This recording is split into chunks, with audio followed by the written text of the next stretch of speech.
합시다. 하늘의 지혜로 당신의 혀를 제어하라. 네, 오늘 말씀의 제목입니다.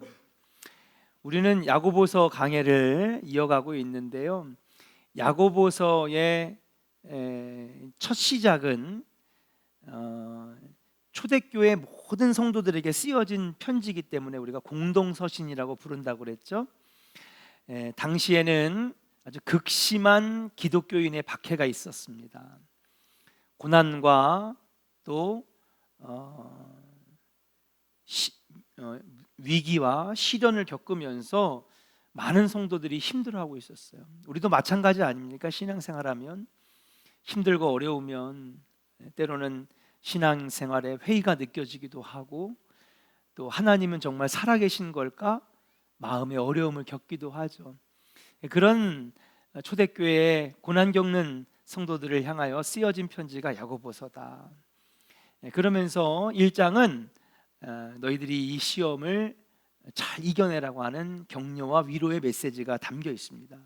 그래서 시험에 들지 않으려면 어떻게 해야 되는지, 또 시험을 어떻게 이겨낼 수 있는지에 대해서 1장에 적혀 있죠. 그러나 야고보서의 핵심 주제는 바로 이것입니다. 따라합시다. 행함이 없는 믿음은 죽은 믿음이라. 그렇죠.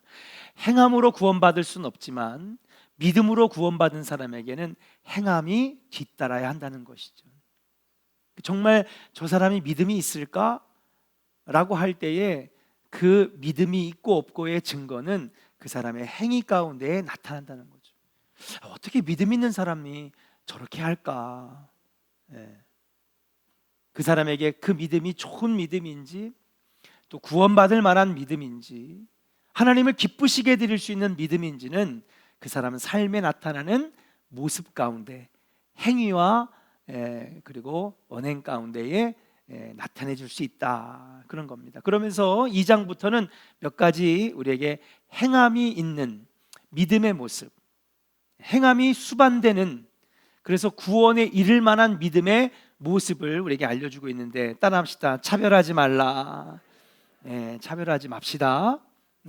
두 번째, 가진 자 앞에서는 아첨하지 말고 없는 자 앞에서는 업신여기지 마라 그랬습니다. 정말 그 사람이 좀 믿음이 있는 사람이고 하나님을 사랑하는 사람이라고 한다면, 좀 가졌다고 해서 아첨하고 없다고 해서 업신여기고 그럴 수 없다는 거죠. 정말 구원받을 만한 믿음이 있는 사람에게는 차별도, 그리고 아첨도, 그리고 업신여김도 없어야 되는데, 교회에서 꼭 내가 장로라고, 내가 권사라고, 내가 속장이라고, 오랫동안 내가 신앙생활 이 교회 터줏대감이라고 하면서 막 업신여기는 거예요. 여기 내 자리니까 절로 가라 그러고, 식당에서 절로 가라 그러고, 그렇게 하면 안 되는 거죠. 그렇게 해서 상처받아 떠난 사람이 382명이라고 대충 그냥 어림잡아, 농담인데 웃지도 않으시네요. 너무 가슴에 너무 찔림이 있었나 보다. 근데 실제로 신앙생활 하면서 이렇게 잘 키워놨는데, 뭐 이거는 저에게도 해당되는 말이겠죠. 그런데 그런 모습 때문에 상처받아서 나 이제 교회 안 다녀. 왜냐하면 믿음이 약한 사람들, 초신자들은 무조건 상처받습니다. 아직 믿음의 깊이가 깊지 않게. 아니, 믿음이 깊이 있는 사람도 상처받는데 안 그렇습니까? 그 때문에 우리는 차별하지 말아야 되고, 가졌다고 해서 아첨하지 말아야 되고, 또 없다고 해가지고 업신여기지 말아야 될 줄로 믿습니다. 세 번째는 행함이 있는 믿음의 모습은 뭐냐? 따라합시다. 타인에 대하여 관심을 가져라. 관심을 가져라. 하나님께서 우리를 사랑하셔서 우리를 이렇게 이끌어 주셨던 그 은혜를 우리가 생각한다면, 우리도 다른 사람들에게 관심을 갖고 사랑해야 된다는 거죠. 결국 이런 모습은 뭐냐 하면 하나님 사랑을 실천하는 것이다. 하나님 말씀에 순종하는 모습이다라고 말씀드릴 수 있어요. 하나님께서 우리에게 말씀하시는 10계명은 뭐냐 하면 하나님 사랑, 이웃 사랑이거든요. 하나님을 사랑한다면 하나님 사랑하는 것만큼 이웃도 사랑해라. 결국 이웃 사랑을 실천하는 것, 그 하나님 말씀에 순종하는 것인데, 행함이 있는 믿음의 모습은 어떤 모습이냐? 하나님 말씀에 순종하는 삶이 바로 행함이 있는 믿음의 모습인 줄로 믿습니다. 사랑하는 조은의 성도 여러분, 여러분들에게 하나님 사랑을 실천하는, 하나님 말씀을 순종하는 아름다운 모습이 여러분 안에 있기를 주의 이름으로 간절히 축원합니다. 우리 앞사람에게 축복하겠습니다. 하나님 말씀에 순종하는 사랑의 모습이 있기를 소망합니다. 다섯 번째는 뭐였냐면 역경을 믿음으로 이기는 모습입니다. 믿음은 평상시에는 드러나지 않아요. 이 사람이 믿음이 있는 사람인지 없는지를. 근데 믿음이 있는지 없는지, 믿음이 얼마나 큰지 작은지가 어디서 드러나게 되냐? 바로 그 사람이 고난과 역경을 당할 때에 믿음의 깊이가 드러난다는 거죠. 믿음이 있는 사람이라면, 행함이 있는 믿음의 사람이라고 한다면 고난과 역경을 만났을 때에 믿음으로 이기는 모습이 진짜 참 믿음의 모습이 아니겠는가. 지난 며칠 동안에 먼저 가신 아버님을 한번 생각해 봤어요. 병원에 가서 검사를 받았는데 MRI를 찍어보니 급하다고 그래서 곧바로 그냥 의사를 만나자마자 그냥 입원을 했고, 이틀 동안의 검사를 통해서 나온 결과지는 위암 말기에 다른 곳으로 이미 전이가 많이 되었다라고 하는, 손을 쓸 수 없는 정도의 진단을 받았어요. 그로부터 2주 동안에 의사와 4번을 만났습니다. 어떻게든지 수술을 한번 해볼까? 어떻게든지 한번 방법을 해볼까? 지금은 위암을 고칠 수 있는 퍼센테이지가 79%라는데, 암 중에서도 갑상선 암 다음에 쉬운 암이 위암이라고 하는데, 말기라고 할지라도 그래도 가능성은 있지 않을까? 의사랑 계속해서 검사하고 또 상담하고 검사하고 상담하고, 그런 가운데 마지막에 의사가 어렵습니다. 항암제를 투여한 다음에 다음날 곧바로 이 신장 투석을 해서 항암제가 들어가 있는 피를 또 빼버리니까 아무짝에도 쓸모없다는 거예요. 괜히 고통만 받지. 그 얘기를 부친께 전했을 때에 만약에 나였다면 어땠을까? 막 화가 나고, 왜 나에게 이런 일이 일어날까? 막 분노하고 그랬을 것 같은 생각이 드는데, 저희 부친께서는 짐 싸자, 집에 가자 그러시는 거예요. 그러면서 성도들이 한번 거의 한 88, 90명 이렇게 2번 나눠가지고 갔는데, 만날 수 있는 휴게실이 없으니까 거기 그 8층 복도에 거기에 삥 둘러가지고 목사님이 섰던 기억이 나요. 그러면서 하는 얘기가, 성도들이 막 여기저기서 훌쩍거리고 막 우니까 목사님이 이런 말을 하셨어요. 성도님도 울지 마세요. 울지 마세요. 내 인생 돌아보면 잘 살았습니다. 사랑도 많이 받았습니다. 이제 가도 영안이 없으니까, 아니 나는 안 우는데 왜 여러분들이 웁니까? 성도님들 울지 마세요. 울지 마세요. 난 이제 천국 갑니다. 그러면서 덤덤하게, 다른 사람 같았으면 왜 나한테 이런 일이 생길까? 왜 나한테 이런 고난이 생길까? 막 억울하기도 하고, 아니 100세 시대인데 다른 사람들도 80세, 90세, 100세까지도 막 다 살아내는데 왜 나에게 이런 일이 있을까? 억울할 것 같기도 하고, 아쉬울 것 같기도 하고, 분노가 치밀어 오르고. 제가 심리학을 공부했기 때문에 심리학에서 굉장히 중요한 이론이 있어요. 그게 뭐냐면 죽음에 이르는 4단계라고 하는 그런 이론이 있습니다.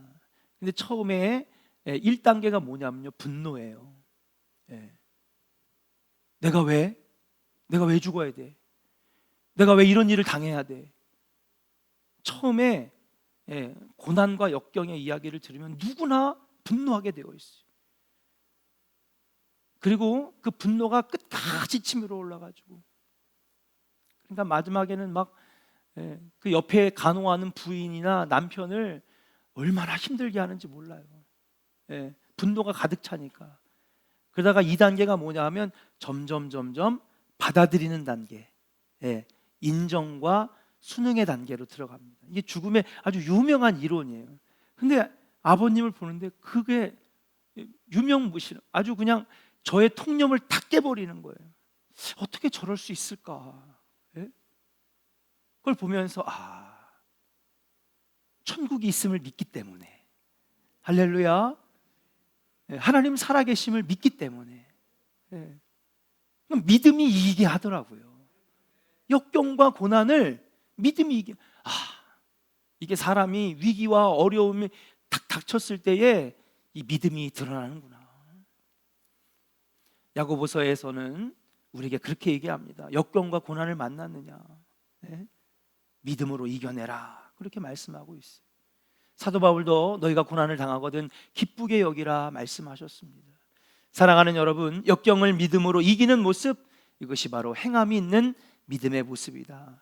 저와 여러분들에게 큰 믿음이 있기를 주의 이름으로 간절히 축원합니다. 자, 그러면 계속해서 사도 바울은 3장으로 넘어가서 행함이 있는 믿음의 모습을 이어가고 있다는 사실이, 이렇게 5가지를 앞에서 2장에서 나눴다면은 3장에 들어가서는 오늘 계속해서 행함이 있는 믿음의 모습이 무엇이냐, 바로 오늘은 말과 혀에 대해서 이야기하고 있다는 사실입니다. 동서고금을 막론하고 살아가면서 말에 실수가 없는 사람은 단 한 사람도 없을 것입니다. 그만큼 자신의 혀를 완전히 제어하여 다스리는 것은 불가능합니다. 하지만 불가능하다고 해서 그냥 자신의 혀를 무심하게 방치했다가는 스스로나 아니면 주변 사람들에게 큰 화를 끼칠 수가 있다는 사실이에요. 혀는 몸의 작은 지체이지만 인생 전체를 살리기도 하고 망하게도 할 수 있는 것이 바로 이 작은 새치의 혀라고 말씀드릴 수 있어요. 오늘 본문에서 야고보 사도는 이렇게 얘기합니다. 우리가 다 실수가 많으니 만일 말에 실수가 없는 사람은 온몸도 다스릴 수 있는 온전한 사람이라, 그렇게 말을 하고 있어요. 같이 한번 읽어볼까요? 3장 2절입니다. 같이 한번 읽겠습니다. 시작. 우리가 다 실수가 많으니 만일 만에 실수가 없는 자라면 곧 온전한 사람이라 능히 온몸도 굴레 씌우리라. 아멘. 사람은 누구나 실수합니다.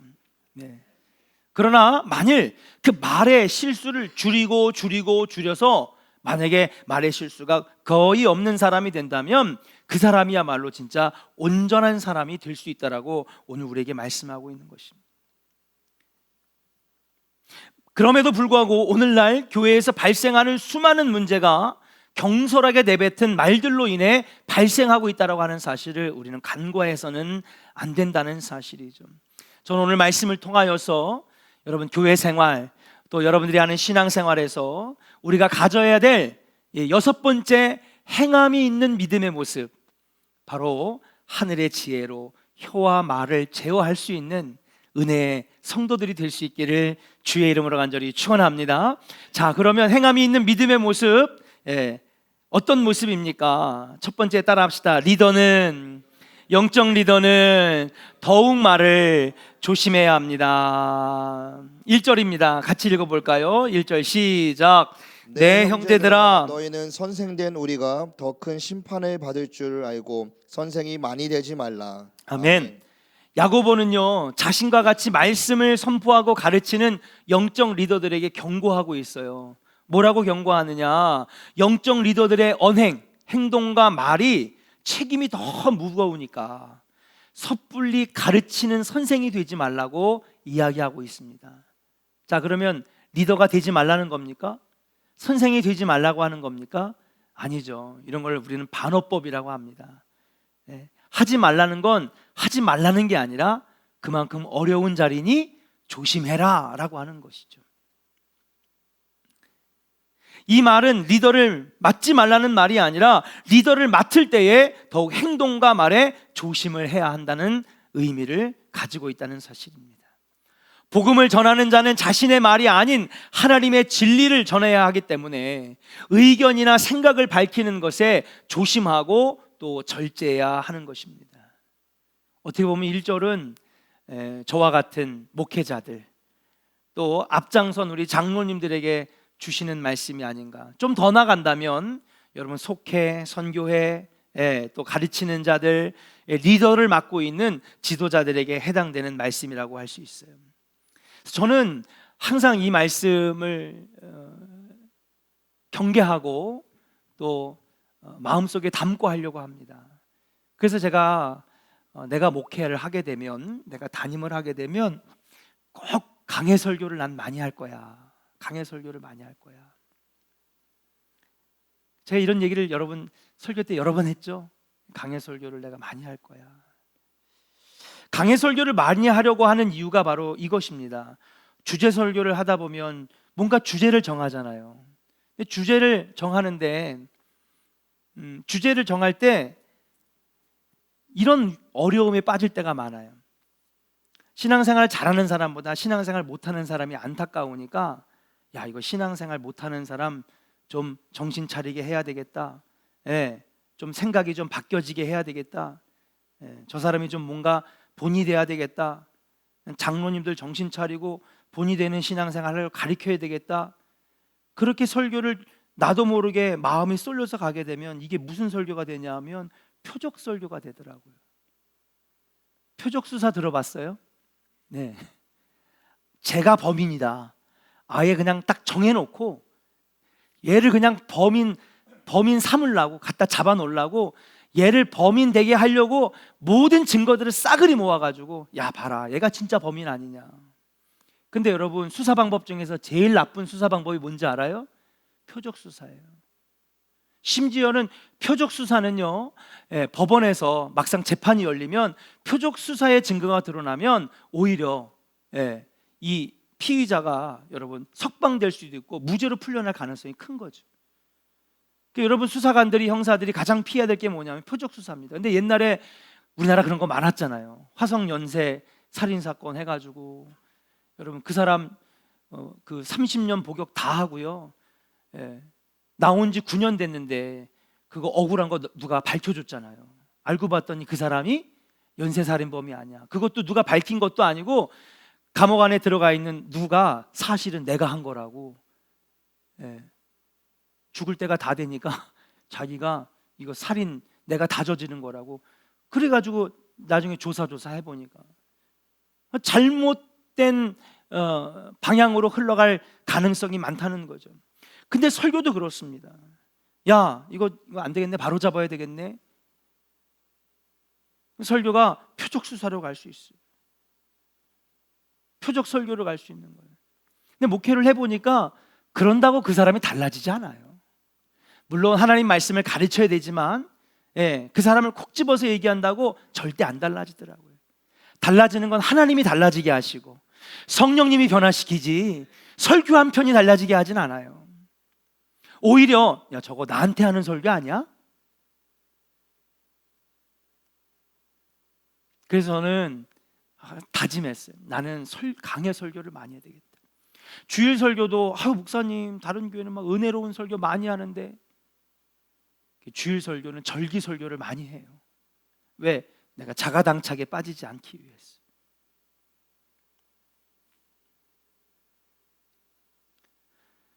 그러므로 항상 리더는 하나님의 말씀에 근거하여 말하고 하나님 말씀에 근거하여 설교하고 하나님 말씀에 따라서 행동해야 될 줄로 믿습니다. 사랑하는 우리 리더 여러분, 여기 보니까 거의 다 우리 장로님들, 권사님들, 속장님들 다 앞에서 이끌어가는 리더들이에요. 그럴수록 우리는 항상 앞장선 사람의 말에 영향력이 얼마나 큰지를 알고 정제된 언어, 진실한 언어, 말씀에 근거한 언어를 사용할 수 있는 여러분들 되시기를 주의 이름으로 간절히 축원합니다.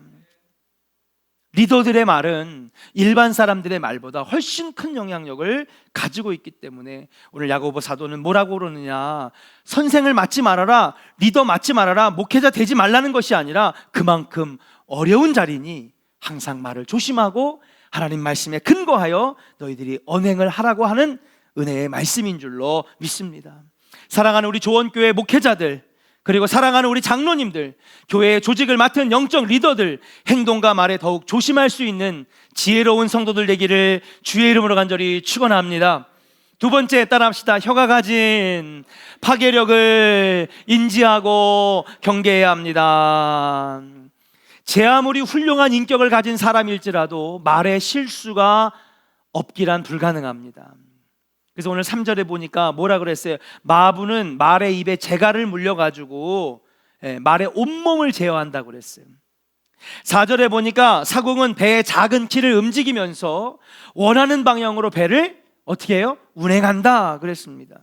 이와 같이 여러분, 재갈도 조그맣고 큰 배의 키도 작지만은 혀도 마찬가지예요. 우리 몸에서 아주 작은 지체 일부이지만은 이 혀를 어떻게 사용하느냐에 따라서 온몸을 제어하고 또는 제어하지 못할 수도 있다는 것입니다. 한번 우리 6절을 한번 같이 읽어볼까요? 6절입니다. 시작. 혀는 능히 길들일 사람이 없나니. 6절이에요. 6절입니다. 같이 읽어볼까요? 시작. 혀는 곧 불이요 불의의 세계라. 혀는 우리 지체 중에서 온몸을 더럽히고 삶의 수레바퀴를 불사르나니 그 사르는 것이 지옥불에서 나느니라. 아멘. 네, 혀도 마찬가지라는 거예요. 말의 재갈처럼, 사공의 배의 키처럼 혀도 어떻게 하느냐에 따라서 가공할 만한 파괴력을 가지고 있어서 온몸을 더럽히기도 하고 인생을 통째로 파멸의 구렁텅이로 빠지게도 할 수 있다라고 오늘 우리에게 가르쳐주고 있는 거예요. 말 한마디로 오해와 분노가 생기고 오랫동안 지속됐던 관계가 말 한마디로 깨지기도 한다는 것입니다. 심지어는 말 한마디가 큰 분노를 일으켜서 여러분 살인을 저지르기도 해요. 층간소음 때문에 막 화가 났는데 그때 미안합니다, 조심하겠습니다, 주의하겠습니다 이런 말 하면 되는데 상대방의 기분을 더 나쁘게 하는 것, 그 말 한마디 때문에 살인사건이 1년에 몇 번씩 일어나는 소식을 듣잖아요. 영화 올드보이가 대표적인 말 한마디로 불러오는 끔찍한 사건을 다루는 영화라는 사실을 여러분 다 알고 있을 것입니다. 이처럼 그리스도의 사랑으로 하나 되어야 될 교회 공동체가 말로 인해 분열되고 갈라지는 일이 여러분 발생되기도 합니다. 말이 이러한 파괴력이 있기 때문에 마부가 말에 재갈을 물리는 것처럼 사공의 배가 키를 다루어서 움직이게 하는 것처럼 여러분, 비록 작지만은 이 새치의 혀를 제어하고 실수를 경계할 때에 우리 인생의 방향은 완전히 달라질 수 있다는 사실이에요. 사랑하는 조언의 성도 여러분, 혀를 제어하고 경계할 수 있는 여러분 조언의 성도들 되기를 주의 이름으로 간절히 축원합니다. 자, 근데 8절에 야고보가 이런 얘기를 하고 있어요. 한번 같이 읽어볼까요? 자, 이게 바로 머리로는 아는데 행동으로 안 되는 이유입니다. 8절입니다. 시작.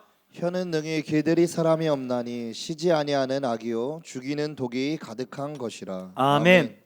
따라합시다. 혀는 능히 길들일 사람이 없나니. 네. 혀는 능히 길들일 사람이 없나니. 그러니까 머리로는 아는데 우리 삶에서 이게 적용이 안 되는 이유가 바로 여기 있습니다. 뭐냐 하면 혀는요, 여러분 길들여지기가 어렵다는 거예요. 머리로는 아는데 내가 생각으로는 이렇게 말해야지 하면서도 나도 모르게 실수를 하게 되고 또 망언을 하게 되고, 우리 중 누구도 이 혀를 능히 길들일 수 있는 사람은 없다는 것입니다. 누구도 혀를 능히 길들일 수 있는 사람은 없다는 것입니다. 그러므로 이 위험한 지체를 다스릴 수 있는 분이 있는데 그것이 누구냐? 따라합시다. 하늘에 지혜를 주시는 하나님입니다. 믿으시면 아멘. 하늘의 지혜를 주신 하나님은 여러분 우리의 혀를 다스릴 수 있도록 도와주신다고 말씀하고 있어요. 그래서 세 번째 우리에게 주시는 말씀입니다. 따라합시다. 하늘의 지혜로 혀를 다스려야 합니다. 아멘. 그렇습니다. 우리는 항상 하나님께서 주시는 하늘의 지혜를 구해야 되는 이유가 여기 있어요. 성령님 도와주세요. 오늘도 성령이 나와 함께 하셔서 성령님 나를 통제해 주세요. 성령으로 거듭난 성도는 하나님으로부터 혀를 제어할 수 있는 지혜를 공급받는 줄로 믿습니다. 왜냐하면 성령은, 따라합시다, 진리의 영, 성령은 지혜의 영. 믿으시면 아멘. 예, 성령 충만으로 살아야 되는 이유가 바로 여기 있는 것이에요. 그걸 보니까 은혜가 떠나가고요, 성령이 떠나가고요, 마음이 강팍해져 있는 사람 보면요, 말이 벌써 악독한 말이 딱 나와. 예. 근데 은혜가 충만하면요, 목사님 감사합니다. 예. 옆에 있는 권사님 고마워요.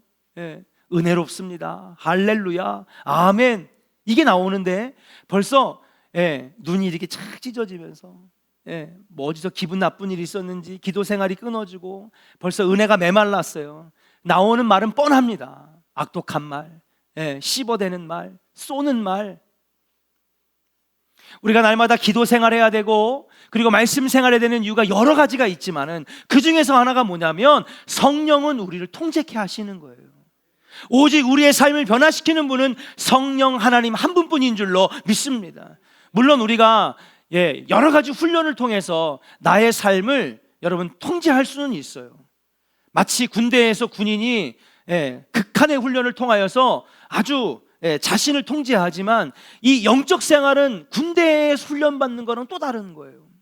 이건 단순한 행동이 아니라 여러분 이것은 인격의 훈련이고 성품의 훈련이고, 그렇기 때문에 이것을 공부 많이 했다고, 여러분 공부 많이 한 걸로 치면은 여러분 정치인들은 실수해야 돼, 말아야 돼요. 근데 보니까 말 실수 누가 제일 많이 해? 정치인들이 제일 많이 하더라고요. 거기 여러분 봐보세요. 하버드 나오고요, 서울대는 기본입니다. 공부로 따지면은요, 여러분 정치인들 따라갈 사람들이 없어요. 웬만하면 다 변호사들, 판사에다가 검사 출신들이고요, 대기업 출신들이고요, 공무원 출신들이고요. 공부한 거 치르면 정치인들을 따라갈 사람이 없는데, 여러분 그러면 공부 많이 하고 인격 훈련 많이 된 사람들은 말에 실수하지 말아야 되잖아요. 안 되는 거예요, 여러분. 근데 말을 통제하고 혀를 길들이고 우리 인생 전체를 통제할 수 있는 것은 무엇이냐? 저는요, 신앙생활하면서 성령의 힘밖에 없다고 생각해요. 성령 받으면은요, 여러분 30년 동안 끊지 못했던 것이 끊어지고요, 잘라내지 못했던 죄의 사슬이 끊어지는 줄로 믿습니다. 왜냐하면 성령은요, 끊으시는 분이고요, 불사르시는 분이고요. 지난 우리 1월 달에 여러분 특별 새벽기도 때 우리 성령과의 동행 배웠잖아요. 성령의 속성은 여러 가지가 있지만 대표적인 속성은 뭐냐? 불의 속성이에요. 그래서 성령이 오시면요, 불사르고요, 태워주시고요, 소멸케 하시는 거예요. 뭐를? 죄를 태워주시고 죄악의 사슬을 끊어주시고 더러운 것들이 뽑혀지는 놀라운 역사가 일어나게 되는 줄로 믿습니다. 그때 우리는 항상 내가 말 조심해야지, 말 조심해야지 다짐만 한다고 조심해지냐? 안 돼요. 100번 1000번을 다짐해도 말의 실수를 우리가 제어할 수가 없습니다. 근데 보니까요, 은혜가 충만하면요, 은혜로운 말이 나오고요, 긍정의 말이 나오고요, 인정하는 말이 나오고요, 격려하는 말이 나오더라고요. 사랑하는 여러분, 하늘의 지혜를 구하시기를 주의 이름으로 간절히 축원합니다. 성령의 임재가 있기를 여러분 간절히 기도하기를 주의 이름으로 간절히 축원합니다. 성령은요, 지혜의 영, 진리의 영이 되시기 때문에 성도의 언행을 통제케 하신다는 사실이, 우리는 이제부터 단지 남에게 해악을 끼치지 않는 정도로만 만족할 것이 아니라 여러분 우리 자신을 통제하고 뿐만 아니라 더 나아가서는 성령의 충만함으로 주님이 주시는 하늘의 지혜로 말미암아 여러분 하나님의 영광을 드러내고 진리를 드러내고 선한 것들을 드러내고 복음의 문이 열리게 하는 여러분 성령의 언어들이 나올 수 있기를 주의 이름으로 간절히 축원합니다. 우리 옆사람에게 한번 축복하겠습니다. 하늘의 언어, 은혜의 언어가 나오기를 축복합니다. 아멘. 그러기 위해서는 늘 하나님의 도우심과 성령의 지혜를 구해야 되는 거예요. 그렇게 우리가 말의 실수를 줄이고 또 우리의 혀를 제어할 때에 우리 인생 전체가 제어되는데 이게 제어가 안 될 때에 여러분 인생의 어려움도 당할 수 있다는 사실이에요. 자, 그렇다면 아주 짧게 몇 가지 하늘의 지혜를 얻어 말하는 것이 어떤 것인지 오늘 말씀을 통하여 한번 같이 살펴보도록 하겠습니다. 첫 번째, 앞에 보시고요. 따라합시다. 공격적인 말을 삼가해야 합니다. 예, 공격적인 말. 먼저 분노를 여과 없이 드러내는 공격적인 말, 비난의 말, 여러분 삼가해야 될 줄로 믿습니다. 분노에 휩싸이면은요, 여러분 우리가 하는 말의 결과를 여러분 미처 파악하지 못하고 하지 말아야 될 말까지 막 쏴붙이는 아주 칼끝이 뾰족한 그런 아주 말들을 쏟아내게 됩니다. 이렇게 한번 입에 나간 그 말들은 다시 주워 담을 수 없는 물처럼 돌이킬 수 없게 되는 거죠. 그러므로 우리는 분노의 감정을 상대방에게 상처 주지 않는 언어로 적절히 순화하는 훈련을 해야 될 줄로 믿습니다. 하나님, 그러니까 여러분 그런 사람이 있어요. 어릴 때부터 참 힘들고 어렵고 고난 많이 당한 사람들은 물론 그것을 하나님 은혜로 성화시켜 주시면서 부드러워진 사람들도 있지만은 워낙 거친 환경에서 산 사람들은요, 여러분 말에 아주 너무 뾰족해요. 저도 상처를 엄청 많이 받았습니다. 이제는 강심장이 돼가지고 웬만한 말들에는 그렇지 뭐 받아들이는 거예요. 근데 처음에 목회할 때는 감당이 안 되는 거예요. 스트레스가 얼마나 많은지. 목사님들이 그냥 막 아프잖아요. 영학교회 목사님들이 너무 아파가지고 안식년을 해야 된다고 그러고, 만납교회 김병삼 목사님 얼마 전에 설교하다가 여기 주저앉아가지고 땅바닥을 막 쳐다봐. 그 천하의 만납교회 김병삼 목사님, 그 새벽기도도 하나도 못 하신대. 수요예배 금요 차례도 아무것도 못 하시. 딱 주일 설교 하나. 안양감리교회 목사님, 이명택 목사님인가요? 이 루게릭병이 왔는데 여기 앞면에 여기 한쪽만 눈이 와가지고 선글라스 끼고 설교하세요 지금. 그래서 월요일부터 토요일까지는 제주도 계시다가 토요일날 비행기 타고 가지고 주일날 설교 딱 한 번 하는 거예요. 목사도 상처받아요. 사람인데. 그렇잖아요. 너무 불쌍한 거예요. 공황장애에다가, 아니 그런 대형 교회, 안양교회 얼마나 큽니까? 3,000명 5,000명. 그런데 그냥 막 이 눈이 안 떠져가지고 하는데 눈이 막 이렇게 막 하고 막 눈이 막 계속 내려가고, 손으로 올리는데 다시 내리면 눈이 내려가고 이런데요. 루게릭병이 눈에만 왔어요. 얼마나 스트레스가 심한지.